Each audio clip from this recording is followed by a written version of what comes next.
والصلاة والسلام على أشرف الأنبياء والمرسلين سيدنا محمد وعلى آله وصحبه وسلم.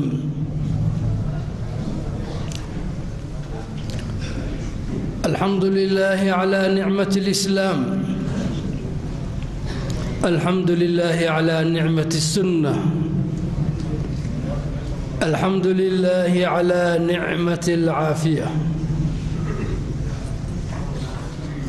waxaynu ilaahay wuxuu inoo awoodsiiyo ka hadli doonaa macrakatu al-Yarmouk, goob ka mida goobihii islaamku ku guulaystay. al-Yarmouk macrakatun ghayarat masaara taariikh. dagaalka magacaas leh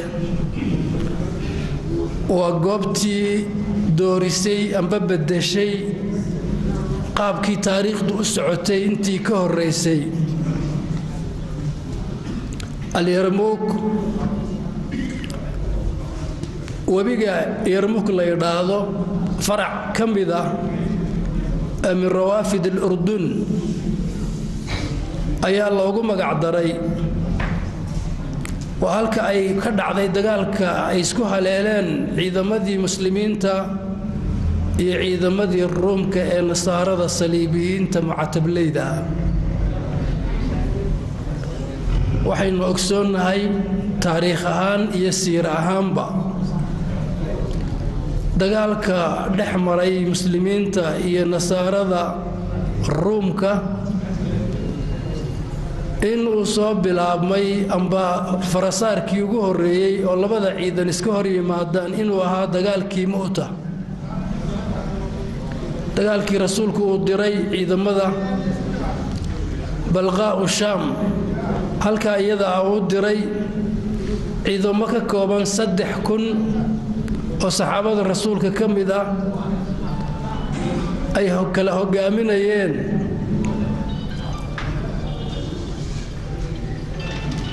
saddex saxaabi: Zayd ibn al-Haritha, Jacfar iyo Abdullah ibn Rawaha. dagaalkaas ayuu ah kii ugu horeeyay ee muslimiinta iyo nasaaradu iskaga hor yimaadaan. inta aynaan goobtan dagaal dhex gelin waxaa habboon in aynu isweydiinno muxuu salka ku hayay dagaalkaasi labada dhinac dhex maray. jawaabtu iyadoo fudud waxay tahay waxaynu ogeyn dagaalkaasi Mu'ta sababtiisa oo u dhacayba inay ahayd ergadii rasuulku diray raggii waraaqaha siday ee u kala diray boqorrada mid ka mid ah in ay nimankaasi nasaarada ah ee hoos imanayay ruumku intay qabteen in ay dileen ergeygii rasuulka ee fariinta waday dhambaalwalaha ahaa. taasoo macnaheedu yahay haddii ergey qolo ka socdo la dilo in qoladaa dishay macnaheedu ay tahay inay dagaal ogeysiisay qoladaasi ergadu ka socotay. waxaana jiri jiray weligeed iyo abidkeed dhaqan ummaduhu ay lahaayeen diin kastaba ha ahaadeene inaan dadka ergada ah aan la layn oo la taaban. nimankaasi taasay ku tallaabsadeen. waxaa kale oo jiray waqtiyadaasi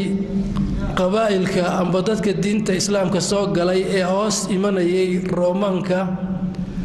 qaybta nasaarada ah ee shaam ay xukumayeen in ay diinta ay galeen diintii xaqa ahayd ay doorteen daraaddeed in ay ku dileen oo ku laayeen. arrimaadkaasi marka la isku daro waxay macnaheedu tahay in ay dagaalka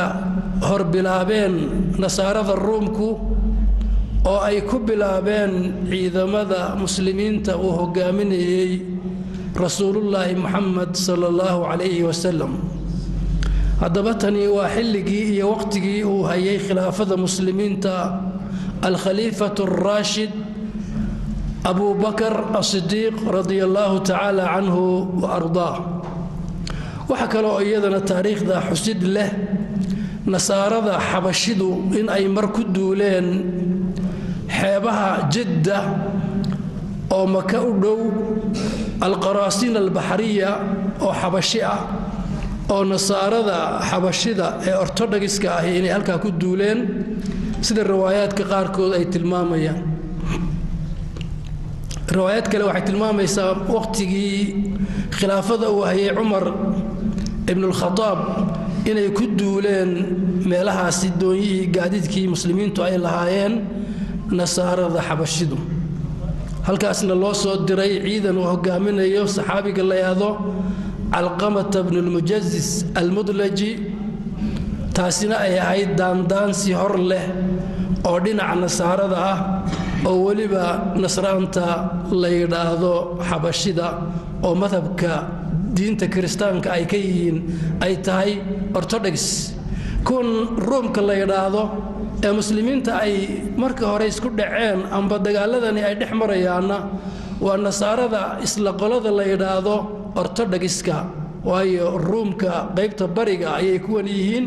amba dadka loo yaqaano imperatoriyada bariga ee Byzantine oo nasaaro ortodogis ah macnahaasi wuxuu ku sheegayaa nasraanta ortodogska ahi dagaalka muslimiinta ka dhanka ah kuwii ugu horeeyay ee muslimiinta ku soo qaaday muslimiintana ay ku qasbanaadeen in ay iska difaacaan ay ahayd bal dhageysaha daba dagaalka kan isaga wuxuu magaceeda qaatay goobta dagaal ee ka dhacay oo kamid ah hadda carrada Urdun waxa uu ka soo biyahaasi ka yimaadaan dhulka taaga ee Hawraan waxa uu maraa xuduudda Suuriya waxa uu ku dhacaa amba uu ku biyeeshuba Urdun waxa uu ku soo dhawaadaa koonfurta Tabariya taasbaal waxa loo yaqaanaa al-Yarmouk meesha dagaalku uu ka dhacay waa sida uga sii foga meesha la yiraahdo al-Bahr al-Mayyit marka la eego inta uu maro wabiga isaga waxaynu bal hadaba dhuganaynaa wabigaasi la yiraahdo Urdun oo kani farac kamida uu yahay waa meesha dagaalku uu ka dhici doono dhul fidsan oo dooxa ah oo hareeraha ay ka xigaan buuro dhul ballaaran oo aad iyo aad u fidsan oo halka ciidanka Roomaanku ay degayaan waayo ciidankoodu aad iyo aad u farabadnaa khutada iyo tabta dagaal ee ay isticmaaleen waxay ahayd boqorka amba imperatorka Roomaanka inuu ugu talagalay meel afyar oo ciidankoodu uu si baahsan hareeraha hadhowto u kala carari karin hadii uu jabo khudada noocaas ayuu qaatay meel gudaheedu aad iyo aad u ballaaran yahay ilin kaliya leh oo ilintaasi afaafkaasi hadii la iska taago ay dib noqonayso Roomaanku iyaga doortay ciidankooda meesha caynkaas kolka hore ciidankooda hadii aynu ku soo dhawaano tirsiga ciidanka meesha maraya ee Roomaanka amba nasaarada isku daro 240,000 oo ciidanka nasaarada ah weey kuwaas oo ka kooban kuwa Roomaanka asliga ah iyo carabta nasraaniyada qaadatay amba diinta nasraanada qaadatay ee Roomaanku xukumayay ee ka hoos shaqeynayay oo ku teedsanaa dhulka Sham ayaa iyagana dagaalka qayb ka ahaa nimankaasi iyagu meesha aan tilmaamnay bay degeen amba muslimiintu waxay ka talaabeen wabiga dhanka iyo xagga midigta waxa ay degeen meel iyadana sidaasi u ballaaran oo maftuux ah oo kaabiga saaraysa amba ka soo horjeeda halka ciidanka Roomaanku uu degan yahay halkaas ciidanka muslimiintu degay sanadku waa sanadkii 13aad ee taariikhda hijriga ah ee maanta maraysa 1441 13 qura ay markaa maraysaa ciidanka guud abaanduulaha guud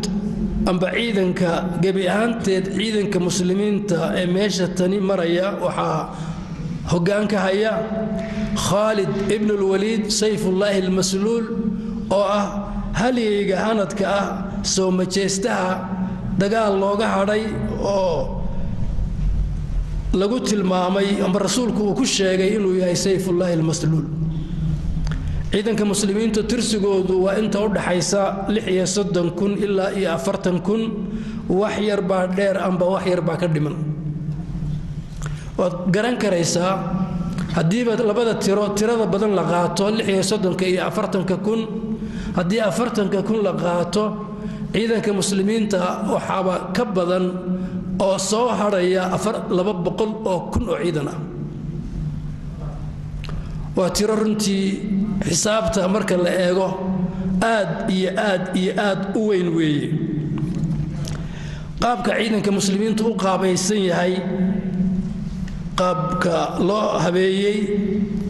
oo qaa'idka ciidanka muslimiinta waa Khalid ibn al-Walid qaabku u dhigay waxa uu u qaybiyey 36 kurdowsan amba 40 waa tirsiga ciidanku u ahaa taa macnaheedu waa in kurdows kasta waxa uu ka kooban yahay kunnin ayuu ka kooban yahay qaybaha yaryar ayuu ciidanka u qaybiyey kunkii ninba nin buu uga dhigay nin amiira ciidamada muslimiintu waxay u qaabaysan yihiin qaabkii dagaalka ee waqtigaasi oo ah qalbi iyo maymana iyo maysara waa qaabkii dagaalka ee waqtigaasi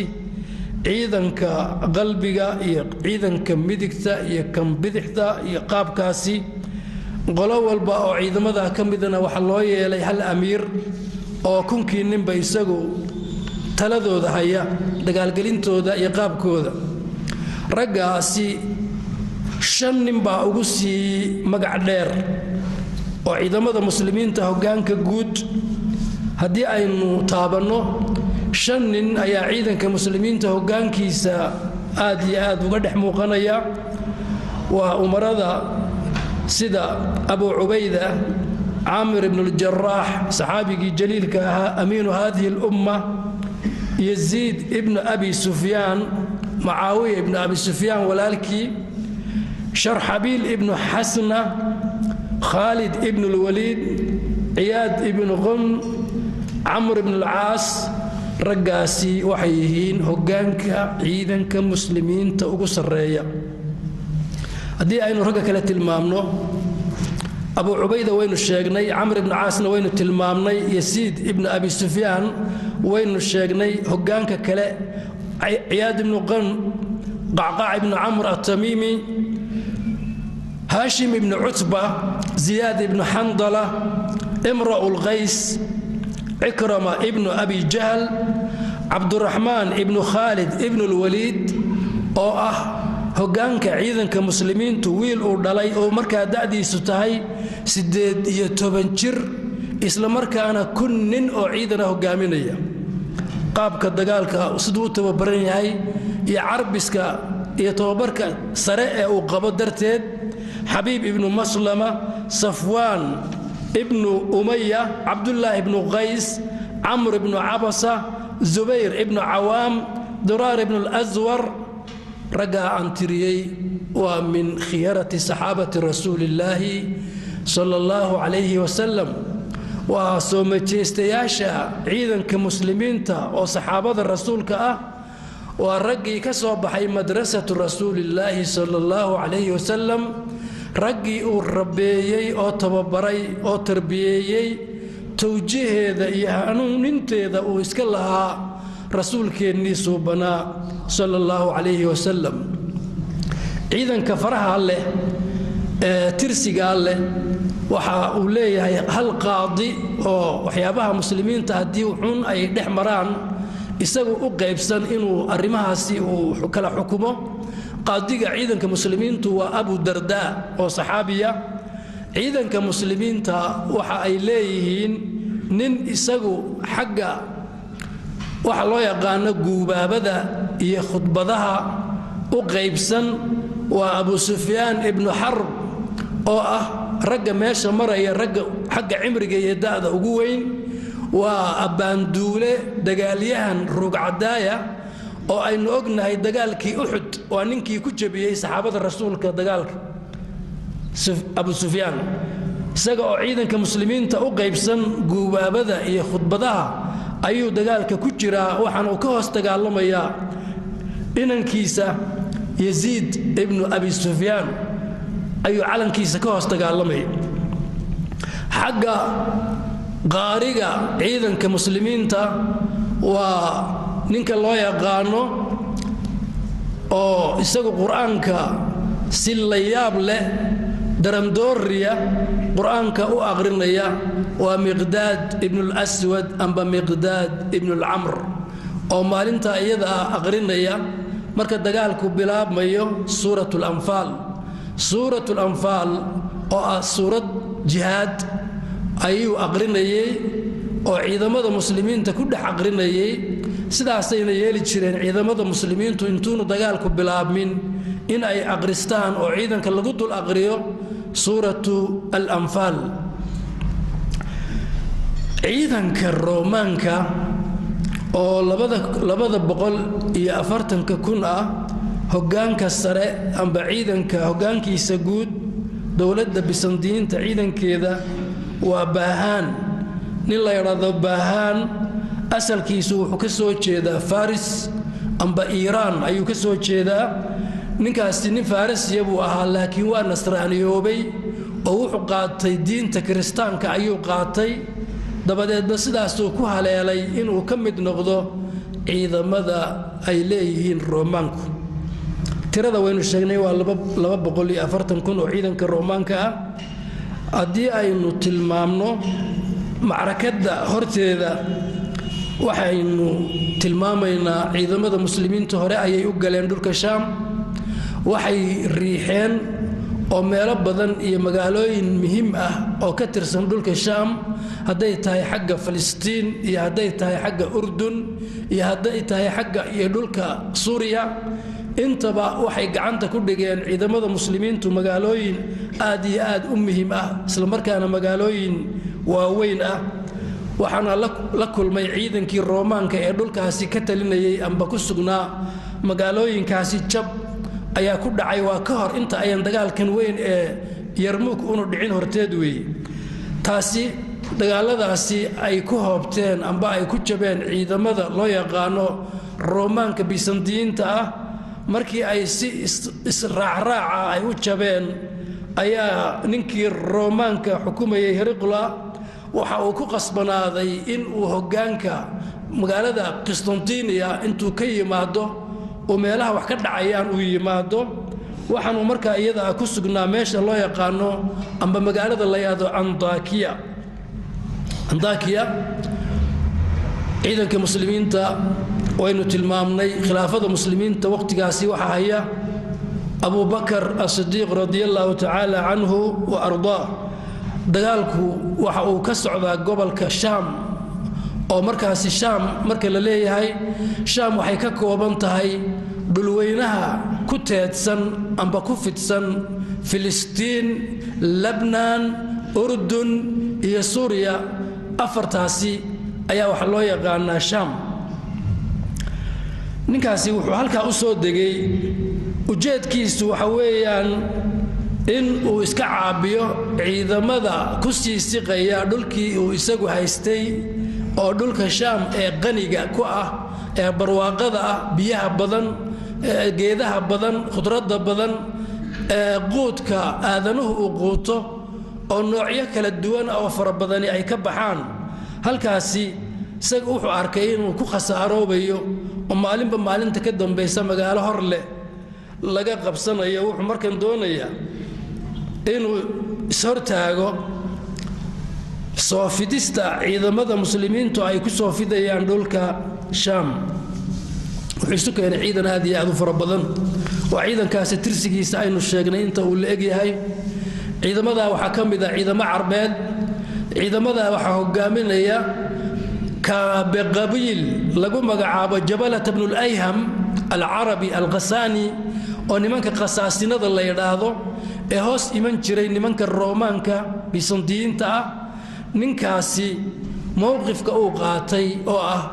inuu la saftay oo ka soo dhinac dagaalamayo niman ruumaan ah oo gumaysi ku jooga dhulka carbeed oo ka soo duulay dhulkaasi fog ee la garanayo inuu ciidan u dumay oo uu dhinacooda ka soo dagaalamayo mowqifkiisaasi mowqif aad iyo aad u liita oo ceebaysan oo haydaartaysan ayuu ahaa waxa uu waayey akhlaaqiyaadkii ay lahaan jireen carabtu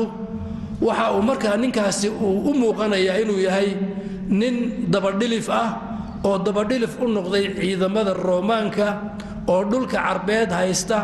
oo gumaysiga ku jooga khayraadkoodana qaata oo booba wax kale haddii uu garan waayey waxay ahayd oo aanu la diin ahayn ciidamada muslimiinta ee carabta ah inuu xataa carabnimadii ma xeerin carabnimadii xataa ma uu xeerin waxa uu ninkaasi markaa lagu tilmaamay inuu waayey waxa loo yaqaano ashihaama wanakhwa walmaru'a alcarabiya gobonnimadii ayuu ka xuubsiibtay ninkaasi oo wuxuu noqday nin gun ah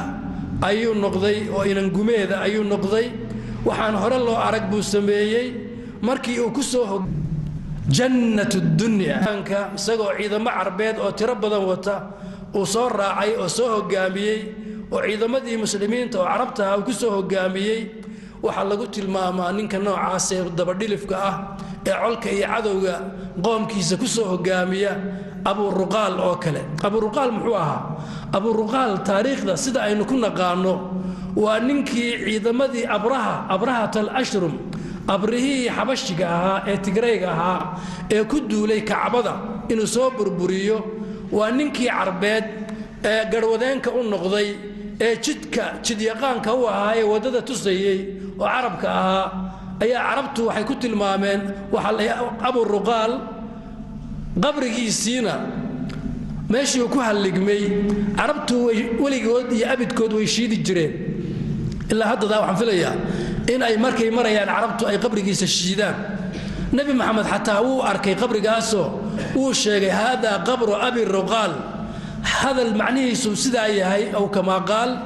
ayuu yidhi qabrigii abu ruqaal waa kaas oo uu farta ku fiiqay nebigu calayhi salaatu wasalaam taana macnaheedu waxa weeyaan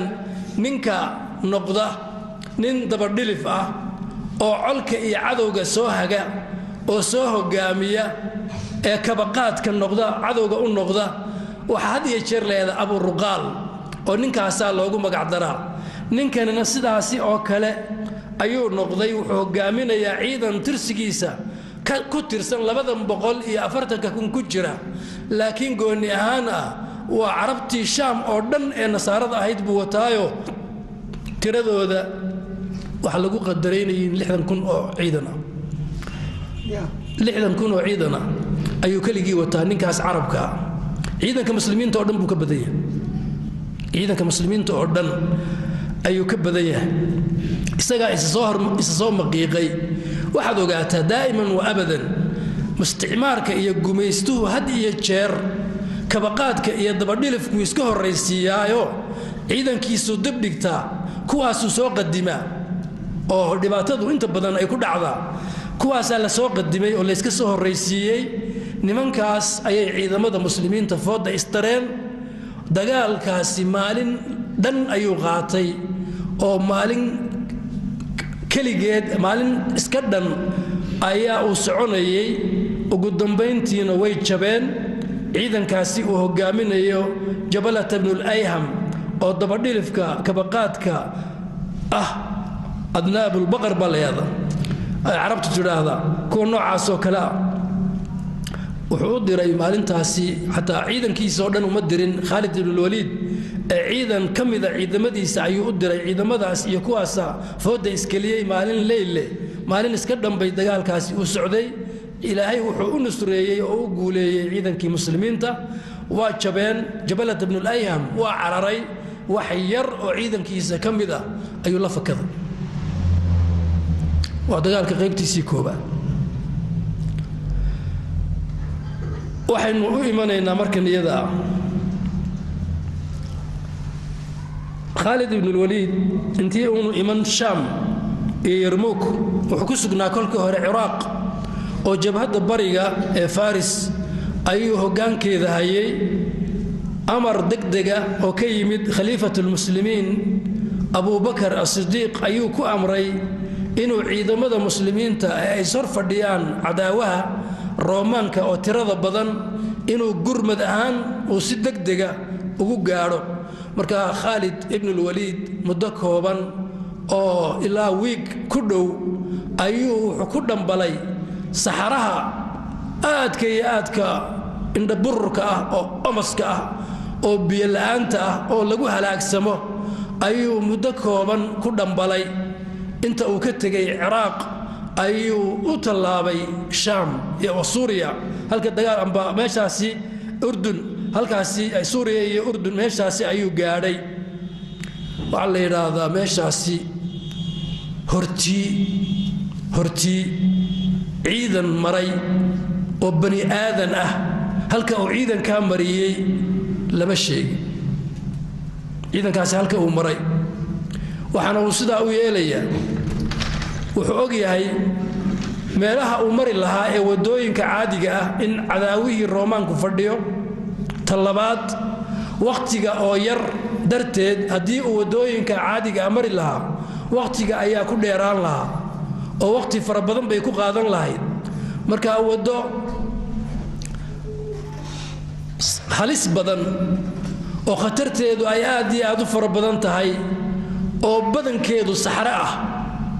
oo aan biyo lahayn oo baad lahayn oo geed la harsada lahayn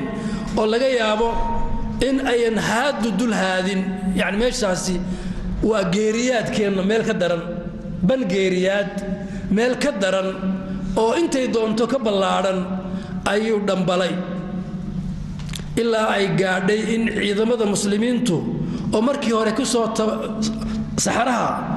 ogaa geeli ay wateen oo aad iyo aad markii hore loo soo waraabiyay in ay qaar qaleen oo fardii markii oo nugul ah usmiirkii baa laga waraabiyay xoolihii yani geeli la watay markii la qalay usmiirkii calooshooda ayaa biyo ay cabaan looga dhigay adayga xaaladda meesha taala ala kullin Khalid ibn al-Walid radiyallahu ta'ala anhu ardaa wuxuu gaaray goobtii dagaal iyadoo labadii ciidan ay soo fadhiyaan oo aanu dagaalkii dhicin taasoo ciidanka muslimiinta u noqotay madad iyo gurmad lama filaan ah oo aad iyo aad u ballaaran way ogaayeen in loo soo dirayo ciidan gurmada laakiin waxay aad ugu farxeen Khalid ibn al-Walid iyo ciidanka uu wato macnawiyaadkoodii iyo moralkoodii baa kor noqday oo aad iyo aad bay ugu reeyeen halka xaaladdu markay marayso ciidamada muslimiintu awal waxay ku kala qaybsanaayeen ilaa iyo dhulka aynu sheegnay ee Suuriya leh oo Falastiin leh oo Urdun leh oo Suuriya leh intaas oo dhan ayay ku kala filiqsanaayeen laakiin haddeer dantu waxay khasbaysaa ciidanka muslimiintu inuu meel isugu soo ururo marka laga reebo ciidamo xagga Falastiin ku sugan oo ciidamadii Amr ibn Aas oo iyaga loogu tala galay ciidamada iska soo daba dhacaya ee tirada badan ee Roomaanka in ay is hortaagaan amba ay hakiyaan socodkooda waxa la isugu soo ururay oo la isugu soo dhacay labadii ciidanba ciidankii muslimiinta iyo ciidankii Roomaanku meesha loo yaqaano Yarmouk waa meel bannaan sidaynu sheegnay oo dooxa ah aad iyo aad u ballaaran waa meel hareeraha ay ka xigaan buuro ay ka xigaan waa meel saddex dhinac aad moodid in ay ka oodan tahay hal meel uun u furan meeshaasna waxa ku soo wajahan oo soo hor fadhiistay ciidanka muslimiinta waynu arki doonaa qaabka ciidankaasi labada ciidan dagaalka marka uu dhex maro sida uu dagaalkaasi u bilaabmo iyo qaabkiisa intaba waxaynu eegaynaa ciidanka muslimiinta ee meesha maraya waxa kamid ah saxaabada rasuulka kun kamid ah ayaa dagaalka kamid ah inta kale waa taabiciintii weeye kun ayuunba saxaabadii rasuulka nabiyullaahi maxamed kamid ah kunkaasi waxa ku sii jira oo ayagana kamid ah 100 rag iskuma jiro ahlu badr raggii birta calashaday oo bir finiin ka hadhay ah oo ah ahlu badrin raggii ilaahay u gargaaray maalintii badr oo muslimiinta nooc gooniya iyagu ah oo shahaado sharaf ilaahay wato oo sita ayaa boqol ka ah taa macnaheedu waxa weeyaan ciidankii badr saddex meelood oo meel ayaa ku jira ciidanka meeshan ka dagaalamay abu sufyaan oo aynu nidhi waa ninka rugcadaaga ah oo dagaalyahanka ah abbaanduule gaboobay ah oo nin aad iyo aad u weyn ah waxa uu ka hoos dagaalamayaa baynu nidhi inankiisii yasiid ibnu abi sufyaan raayadda iyo calankiisa ayuu ka hoos dagaalamayaa hase ahaatee ciidanka muslimiinta wuxuu u qaybsan yahay inuu kumanaankaa tirada badan inuu kun kasta isdhex taago oo u khudbeeyo khudbadda isagu aqriyo isla mar ahaantaana uu guubaabiyo oo ku guubaabiyo in ay maanta islaamka u hiiliyaan oo islaamka difaacaan isagoo leh waxaad tihiin yacnii aad iyo aad u tirtirsinaya ayuu dhex wareegayey isla markaana ducaynaya oo leh allaahumma ina hada yowmu min ayaamik allaahumma anzil nasraka calaa cibaadik isagoo marka dambena ducaynaya oo ku ducaynaya oo le ilaahow tani maalin weeye maalin caadiya ma aha waa maalin ka mida maalmahaaga waaweyn ka mid ah ilaahu maanta waxaad soo dejisaa nasrigaaga iyo guushaada waxaadna siisaa addoommahaagan mu'miniinta ah sidaasii ayuu lahaa waxaa kuu muuqanaysa ninka caynkaas oo kale ah oo nin dagaalyahana islaamka hortii iyo dabadiiba dagaalyahan ahaa wuxuu ku qanacsan yahay inuu noqdo askari ciidanka ka mid ah oo xataa aan hoggaanka iyo shaqo ku lahayn buu ku qanacsan yahay inuu inankiisii oo laga yaabo intuunu dhalan inankiisaasi inuu abbaanduule ahaan jiray oo dagaalka uu ku jiray ayuu haddana wuxuu ka hoos dagaalamayaa inankiisii taa macnaheedu waxa weeyaan wuxuu ku iimaan qaba isagoo ah askarta muslimiinta ka tirsan waa abu sufyaan ibnu xarb aad iyo aad buu u tirtirsiyey ciidanka muslimiinta abu sufyaan waxaynu dhuganaynaa dagaaladaasi muslimiintu ay soo galeen ee dhulka shaam ay kaga itaal roonaadeen intii dagaalkan weyni uunu dhicin ka hor waxa uu weydiiyey ninka roomaanka xukuma ee hirqula bal sababta ay ciidankiisu u jabayo inuu ogaado buu doonay markuu yimi dhulka isaga ah arrintaasuu rabaa inuu ogaado wuxuu yidhi maxaa idinku dhacay waxay iga warrantaan buu yidhi magiciinnu habbo war nimankan aad dagaalka la gelaysaan miyaanay horta bani aadan ahayn ma bani aadan waxaan ahaynba markaasaa hadalmey waa bani aadan war nimanku bashar ma yihiin mase ma aha maye waa bashar waayahay su-aashaasuu weydiiyey wuxuu yidhi fa antum akar am hum war waxaad iiga jawaabtaan nimanku miyay idinka fara badan yihiin ma iyagaa badan mise idinka bartaana iga jawaaba markaasay yidhaahdeen maya annagaa badan markaasuu yidhi famaa baalakum nimanku hadday bani aadam idinla mida yihiin isla mar ahaanta aa idinku ka fara badan tihiin xaggaa laydinka haystaa ii sheega maxaa idinku dhacay waa la aamusay hase ahaatee nin duqa nin weyni waa nin weynun oo ragga dee talada wax kulli ah ayaa hadlay wuxuu yidhi waa la maagay oo waa laga shaamareeray su-aashaa jawaabteeda anaa kuu sheegaya maxay tahay buu yidhi wuxuu yidhi nimanka kani markay dagaalka galaan waa niman sabir badan kamana been sheegaan buu yidhi dagaalkooda waa niman miigan oo sabra oo ku sabra dagaalka annaga buu yidhi markaan dagaalka qaadno ma sabirno oo dagaalka kama run sheegno waaya ta kale nimankani waxay isfaraan buu yidhi waxa san oo dhanba isfaraan waxa xun oo dhanna waa isu diidaan waxay u arkayaan buu yidhi nimanku caqiidaa waddo oo waxay u arkayaan in kuwooda dhintaa jannada gelayaan inta ka dhimataa inay jannada gelayso intooda noolina in ay ku guulaysanayso qaniimo iyo ajar ay helayaan weliba ninkii wuxuu yidhi boqorka ahaa ninkan baa ii sheegay runta ninka kaliya runta ii sheegay waa ninka kan warka qumaati buu qaatay wuxuu haddaba anigu waa iska tagaya mar haday sidaa tahay anigu waa iska tagaya beledkan iyo meesha tan waa ka baxaya umana baahni waxba idin kama baahni in ay raacdaan iyo mid kale toona idin kama baahni dadka aad sheegteen tilmaanta allana dagaalkooda wax dan oo aan ka leeyahay ma jirto ninkii odayga ahaa baa la hadlay wuxuu yidhi ilaahay baan kugu dhaariyey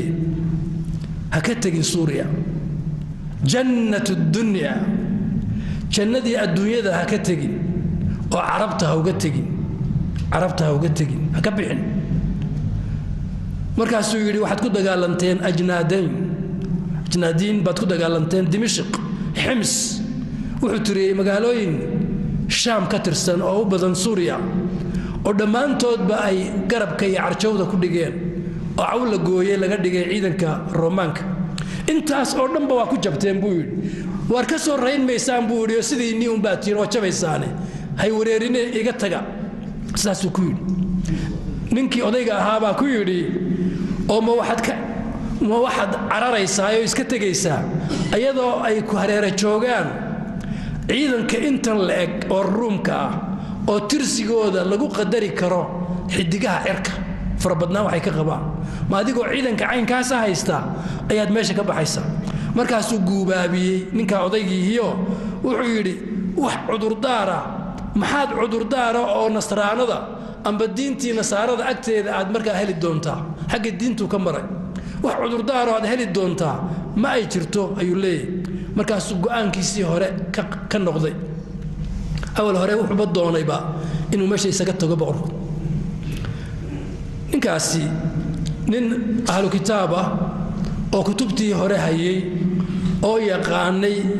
oo wax badani u baxsan yihiin oo taariikhda iyo waxa soo bixi doona iyo arrinka oo dhan ka dhereg